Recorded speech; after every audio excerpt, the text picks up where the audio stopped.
uma expedição antártica que une Brasil com Magallanes. El 6 de dezembro de 1882, com motivo de observação do evento astronômico da passagem de Vênus pelo disco solar, alguns países enviaram comissões astronômicas para observar o evento em Punta Arenas.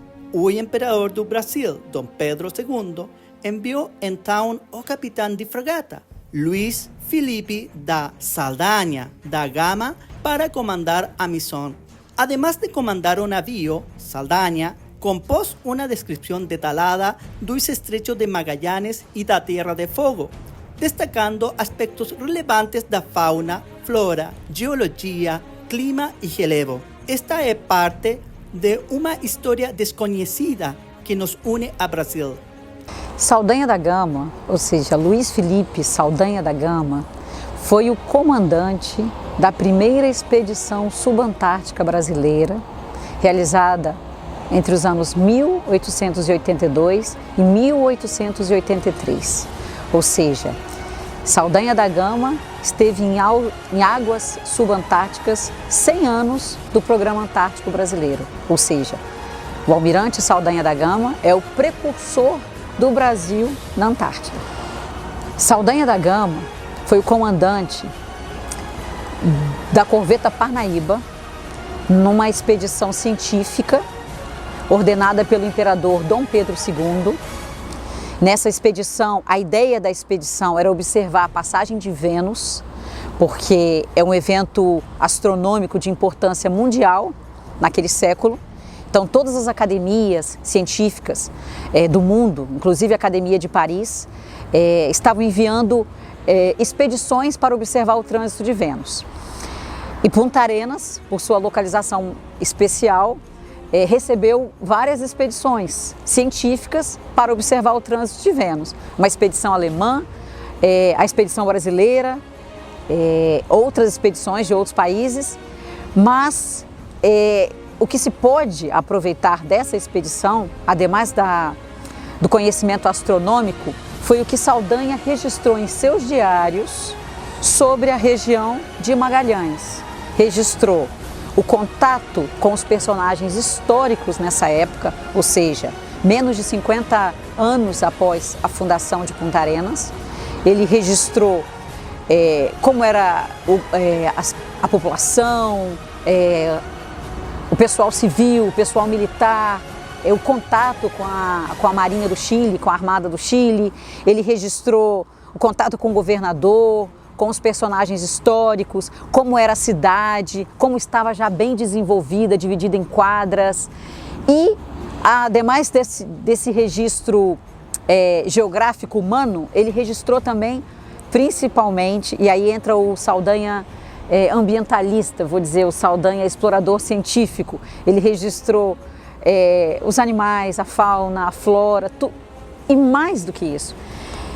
Ele teve encontro com povos originários do Chile e foram encontros pacíficos. Foram 2 encontros, os indígenas, esses povos originários, né, os povos chegaram em canoas, então ele descreve de uma maneira muito bonita, houve troca de materiais.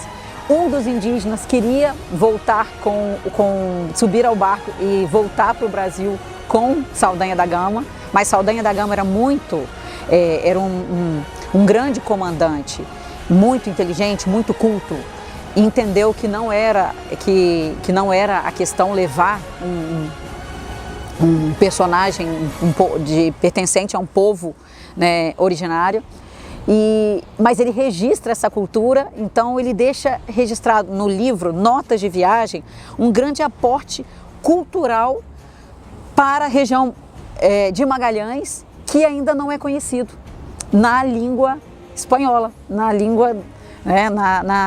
no idioma espanhol.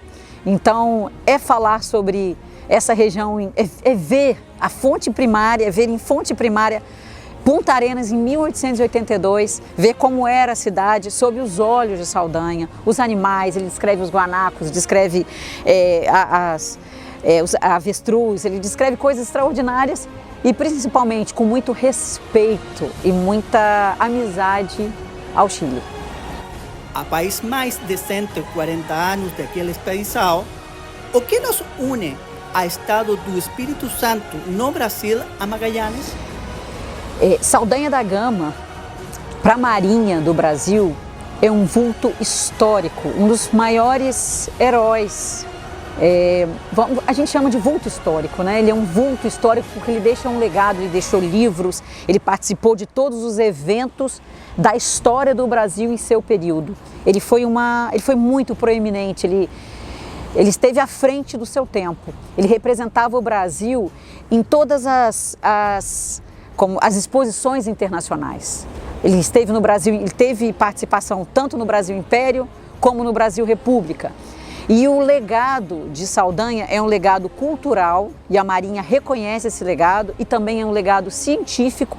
A Marinha do Brasil escolheu o nome Almirante Saldanha como o nome do primeiro navio polar, do primeiro navio antártico construído no Brasil, que está construído no estado do Espírito Santo.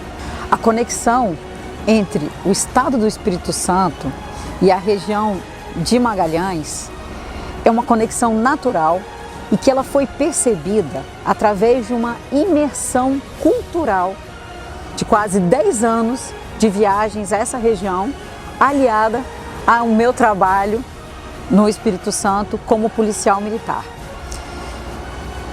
Estudando essa região e viajando e me dando conta que se trata de uma das regiões do Chile, ou melhor, eu acho que a região do Chile tem os maiores índices socioeconômicos e os menores índices de violência. É a cidade onde se fala de mais educação antártica, de educação oceânica, de sustentabilidade. Todas essas características de Magalhães me inspiraram a desenvolver um trabalho, um estudo na universidade e a criar um projeto de pesquisa que se chama Espírito Santo Antártico, uma perspectiva desde a região magajânica, desde Magalhães, para a sustentabilidade e a inclusão social dos capixabas. Por quê?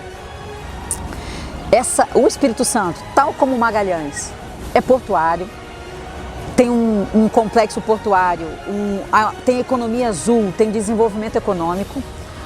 E além disso, a conexão natural através da fauna marinha que sai dessas regiões subantárticas da região magajânica, que são os pinguins de Magalhães. Nós temos aqui em Magalhães a Ilha Madalena, a Isla Madalena, que é um santuário, né, dos pinguins. Esses pinguins depois chegam até o Espírito Santo, onde são resgatados e acolhidos pelos projetos capixabas de conservação ambiental e conservação oceânica, como o IPRAM e o Amigos da Jubarte. Então, nós temos uma conexão natural de fauna marinha, baleia jubarte, pinguins, e aí eu destaco o IPRAM, Amigos da Jubarte e outros projetos de conservação oceânica. E, além disso, o Espírito Santo está se preparando para se tornar o centro antártico brasileiro. Em solo capixaba está sendo construído o primeiro navio antártico construído no Brasil, que se chama Almirante Saldanha. Já houve o batimento de quilha. Então, o Espírito Santo se conecta diretamente a Magallanes, porque Punta Arenas, a capital da região, é a cidade porta de entrada e é para onde fundeiam os navios antárticos brasileiros. E futuramente, possivelmente no ano 2026, ficará pronto o navio, conforme previsão da Marinha em 2025, o navio Almirante Saldanha estará aqui em Punta Arenas, a caminho da Antártida.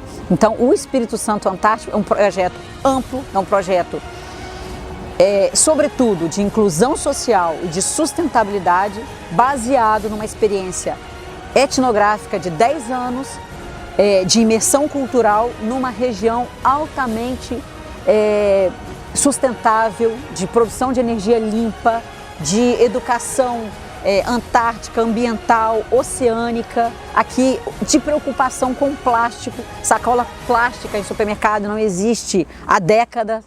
Então, é uma cidade, e a cidade de Punta Arenas, capital de Magalhães, e a região de Magalhães é uma região que tem muito a entregar ao Espírito Santo e ao mundo, e o Espírito Santo, com a sua potência, a sua pujança econômica e natural, tem muito que oferecer também a essa região. Então, é um projeto de conexão entre territórios. Uma história única que nos faz recordar a trascendência das expedições que nos uniram através do horizonte austral.